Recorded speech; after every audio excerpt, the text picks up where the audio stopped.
सुप्रभात प्यारे बच्चों। आज हम हमारी हिंदी पाठ्य पुस्तक में व्याकरण का टॉपिक वाक्य शुरू करते हैं। एनसीईआरटी कोर्स के अनुसार हमारा ग्रामर का टॉपिक जो है वो है वाक्य। देखेंगे आज वाक्य क्या होता है, वाक्य किसे कहते हैं, क्या इसके प्रकार होते हैं। देखिए, वाक्य हम इस टॉपिक में पढ़ेंगे वाक्य के भेद। सबसे पहले हम वाक्य के बारे में पढ़ते हैं। वाक्य किसे कहते हैं? दो या दो से अधिक पदों के सार्थक समूह को जिसका पूरा अर्थ निकलता है वाक्य कहते हैं। समझ में आया आपको?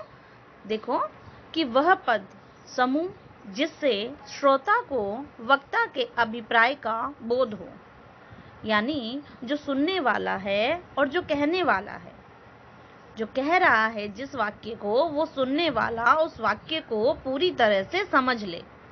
ठीक है, उसी को क्या कहते हैं? हम वाक्य कहते हैं। एक दो या दो से अधिक पद हैं और उनका एक सार्थक समूह है जिसका पूरा अर्थ निकलता हो। उदाहरण के लिए देखिए, सत्य की विजय होती है। ये अलग अलग पद हैं और इन पदों का एक सार्थक समूह है जिससे बनकर एक वाक्य तैयार हुआ है। और समझिए इसे, जैसे सत्य की विजय होती है, ये एक सटीक वाक्य है, लेकिन मैंने एक वाक्य दिया सत्य होती है की विजय। पद तो इसमें भी है, लेकिन पदों का सार्थक समूह नहीं है। तो दूसरे वाले वाक्य में पदों का सार्थक समूह नहीं है, इसलिए हम इसको सही वाक्य नहीं कह सकते। और पहले वाले वाक्य में पदों का सार्थक समूह है, इसीलिए ये क्या कहलाता है? वाक्य कहलाता है। अब एक शब्द आता है वाक्यांश। ठीक है, वाक्य प्लस अंश। वाक्य का क्या होता है? अंश होता है। ये वाक्य नहीं है, बल्कि वाक्यों का एक क्या है? अंश है। क्या होता है? देखो, वाक्यांश शब्दों के ऐसे समूह को जिसका अर्थ तो निकलता है किंतु पूरा अर्थ नहीं निकलता, उसे हम वाक्यांश कहते हैं। जैसे वाक्यों के अंश क्या क्या? जैसे दरवाजे पर, कोने में, वृक्ष के नीचे आदि का अर्थ तो निकलता है। अर्थ तो हम समझते हैं कि इनका अर्थ कुछ ना कुछ निकल रहा है, किंतु पूरा अर्थ इनका प्रकट नहीं हो रहा है।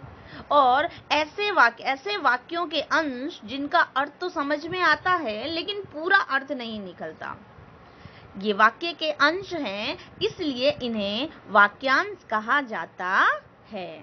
ठीक है, आगे देखिए, वाक्य के दो अंग होते हैं। वाक्य के अंग बहुत ही इंपॉर्टेंट है। वाक्य देकर उसमें पूछा जाता है कि ये वाक्य का कौन सा अंग है, या वाक्य के कितने अंग होते हैं, और उन अंगों की परिभाषा, या ये परिभाषा देकर पूछा जाता है कि ये वाक्य का कौन सा अंग है। तो दोनों वाक्य के अंग, दो अंग होते हैं। एक होता है उद्देश्य और एक होता है विधेय। हम जाने कि उद्देश्य और विधेय किसे कहते हैं? जिसके बारे में बात की जाए उसे उद्देश्य कहते हैं।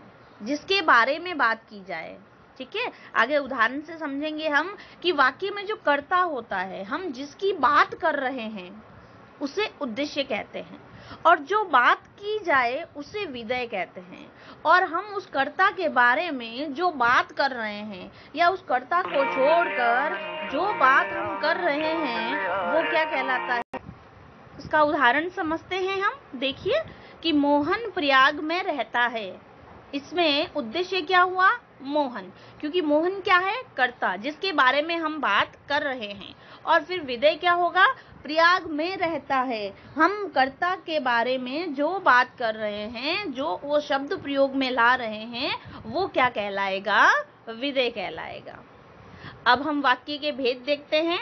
अर्थ के आधार पर वाक्य के भेद। अर्थ के आधार पर 8 प्रकार के वाक्य होते हैं। ठीक है, पहला है विधानवाचक वाक्य, दूसरा निषेधवाचक वाक्य, प्रश्नवाचक वाक्य, विस्मयादिवाचक वाक्य, पांचवा आज्ञावाचक वाक्य, 6 है इच्छावाचक वाक्य, 7 है संकेतवाचक वाक्य, और 8 है संदेहवाचक वाक्य। तो बच्चों, आज हमने क्या पढ़ा? आज हमने वाक्य की परिभाषा पढ़ी, वाक्य के भेदों के बारे में जाना, वाक्यांश किसे कहते हैं वो हमने पढ़ा, ठीक है। वाक्य के हमने अंग पढ़े कि उद्देश्य और विधेय वाक्य के कितने अंग होते हैं, और अब हमने अर्थ के आधार पर वाक्य के 8 प्रकारों के नाम पढ़े। ये अर्थ के आधार पर हैं, फिर हम रचना के आधार पर वाक्य के भाग पढ़ेंगे। तो अगली क्लास में हम इन 8 प्रकारों को जो है हम वर्णन सहित इनके बारे में जानेंगे और रचना के आधार पर वाक्यों की चर्चा करेंगे। Have a nice day.